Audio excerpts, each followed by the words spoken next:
Silahkan Bu Nadia untuk mempresentasikan judul penelitian kita, Perception of Sexual Education, Barriers and Implication in Guidance and Counseling Service untuk ICES. Oke, Assalamualaikum warahmatullahi wabarakatuh. Kedengaran nggak sih suaranya? Soalnya gue ngecek keras juga. Terdengar, silahkan. Kita akan membahas tentang bagaimana sih persepsi pendidikan seksual di Mungkin agak diperbesar Bu Nadia suaranya.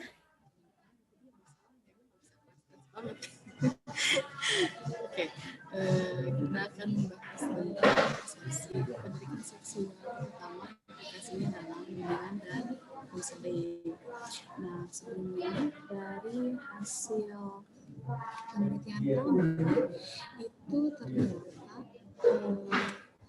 dari 618 responden SMA negeri, SMA swasta dan SMK itu memperlihatkan bahwa siswa memiliki persepsi seksual yang positif, ya, dalam arti pendidikan seksual yang baik, dalam arti mereka itu tidak ada berpikir negatif tentang berbicara tentang seksual itu langsung ya, kalau orang zaman dulu tuh lebih ke hal-hal yang mungkin lebih berhubungan ya, padahal pendidikan seksual itu sendiri di sini lebih ke bagaimana mereka bisa paham tentang bagaimana mereka memanfaatkan semacam bisa mengembangkan diri atau semacam bisa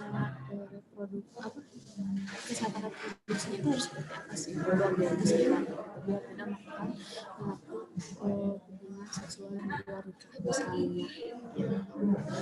Nah, boleh di skip. Oke, lanjut. Nah, tapi di penelitian kami berikutnya adalah tentang persepsi para guru terhadap pendidikan seksual itu sendiri seperti apa gitu. Nah, ternyata memang sebagian besar guru itu masih beranggapan negatif ya kalau dari hasil diskusi secara kualitatif. Itu masih berpandangan bahwa kita tuh harus tahu tentang apa sih, masih belum bisa membedakan mana yang harus diberikan kepada siswa, mana yang tidak. Tapi dari hasil penelitian melalui grup discussion ini dilihat bahwa ternyata guru-guru pun setuju dengan apa yang dibutuhkan pendidikan seksual pada siswa itu sendiri, gitu kan. Nah, misalnya hasil penelitian itu kita melihat bahwa ternyata banyak loh guru-guru juga yang telah memberikan pendidikan seksual seperti misalnya bagaimana sih siswa harus berhubungan dengan jenis, bukan ya, masih secara umum. Lalu bagaimana sih cara mengungkapkan kasih sayang kepada lawan jenis, gitu kan ya. Nah, tapi sayangnya ternyata masih beberapa guru yang menganggap ada sedikit ragu ketika berbicara lebih jauh mengenai kesehatan reproduksi itu sendiri. Misal, berapa kali sih seorang perempuan itu harus mengalami kembali ketika menstruasi? Bukan ya, masih jarang yang tahu lah. Gitu. Nah, atau misalnya apa sih yang harus dilakukan laki-laki ketika dia itu telah mendapatkan mimpi basah, gitu kan ya. Nah, masih banyak yang belum tahu. Mungkin kalau misalnya secara agama Muslim ada ya udah sebagian tahu bahwa kalau telah mendapatkan mimpi basah itu harus apa namanya istilahnya itu kalau secara Islam bersuci bersuci apa taharoh ya, apa sih yang besar ya besar. Tapi kalau misalnya Islam ada beberapa yang ya udahlah biasa aja gitu, tidak menghiraukan itu. Ternyata dalam Islam sendiri ternyata ketika merasa itu ada aturan tertentu juga ya begitu ya, kayak misalnya mungkin harus berdua atau mungkin ternyata harus dicuci dengan sabun dan sebagainya gitu. Nah, itu masih belum tahu gitu. Lalu alhamdulillah lagi dari hasil penelitian sebelumnya guru-guru juga ada yang beberapa menerapkan nilai-nilai agama.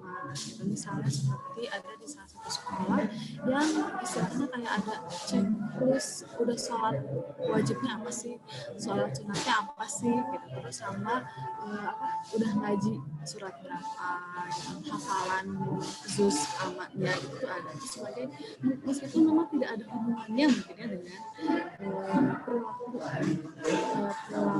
seksual sehat mereka secara langsung, tapi justru itu membentukkan perilaku secara tidak langsung, sehingga mengingatkan bahwa kepada siswa-siswa, oh ya kita masih memiliki nilai-nilai agama yang harus dianut, gitu ya. Baik. Boleh di Kesimpulannya mungkin Bu Nadia, jadi hasil penelitian ini dari Oke, nah ini sebetulnya ada beberapa hambatan juga nih dari implikasi pendidikan seksual itu sendiri. Sebetulnya pendidikan seksual secara komprehensif yang diajukan oleh UNESCO itu sendiri itu harus bekerja sama dengan berbagai mata pelajaran yang ada di sekolah gitu ya. Nah, alhamdulillahnya dari hasil penelitian beberapa sekolah yang tadi disebutkan telah mengimplementasikan dari beberapa, tapi dari BK itu sendiri pun masih tumpang tindih ya dengan mata pelajaran lain. Nah, jadi PR-nya di sini adalah tantangannya bagaimana implikasi terhadap BK-nya, gitu kan ya, lalu bagaimana implikasi terhadap mata pelajaran. Oleh karena itu, dalam program sekolah harus ada suatu integrasi pendidikan seksual itu sendiri, gitu, sehingga terbagi antara mana yang harus diberikan kepada mata pelajaran, mana yang harus diberikan kepada guru BK. Dan itu harus, yang paling penting nih, kita harus ada sebuah komitmen khusus untuk bisa mengaplikasikan pendidikan seksual itu sendiri. Kenapa? Karena kita harus satu suara, satu suara. Di mana sih pendidikan seksual yang akan kita capai bersama, gitu ya? Apa sih goal settingnya, gitu, sehingga sekolah ataupun guru-guru itu tidak ibaratkan kayak jelas kemana arah tujuannya, tapi kita satu suara. Nah, minimal nih apa sih pencapaiannya? Oke, minimal misalnya mohon maaf menekan angka perilaku bebas saat berpacaran gitu ya misalnya. Karena ternyata rata-rata dari hasil penelitian melalui FGD itu ya di sekolah itu anak-anak banyak yang pacaran biasa aja, tapi guru kan tidak melarang. Karena kenapa? Hambatannya adalah orang tuanya mendukung ketika mereka pacaran. Jadi ibaratkan justru malah orang tuanya juga, ya udah sih kan saya udah kenal sama cowoknya anak saya, ceweknya anak saya, itu udah jadi masalah. Dan itu menjadi suatu kebingungan tersendiri untuk guru BK atau guru mata pelajaran di sekolah itu sendiri.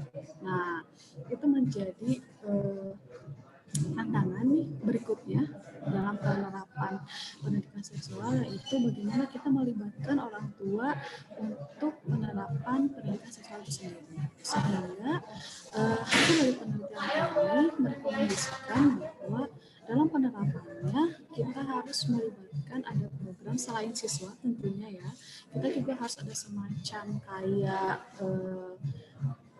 training mungkin ya, training of trainer untuk para guru dalam mengimplikasikan sesuatu seperti masing gitu ya. Dan pada BK itu sendiri juga harus lebih spesifik lagi kepada hal-hal yang mungkin dianggap lebih pribadi dan harus ada kerahasiaan dalam memberikan pendidikan seksual, sehingga kita semua ini di sistem sekolah, siswa, orang tua maupun setelah lagi orang tua nih, orang tua itu harus ikut terlibat dalam, jadi ada kayak semacam acara parenting gitu mungkin ya. Nah itu jadi semuanya itu bisa bekerja sama dalam mengembangkan perilaku seksual sehat remaja itu sendiri.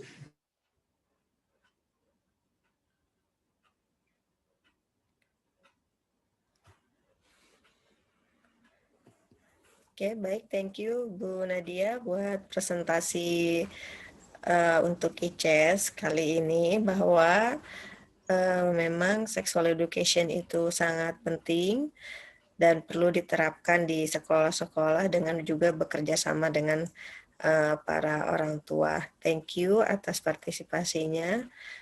Assalamualaikum warahmatullahi wabarakatuh.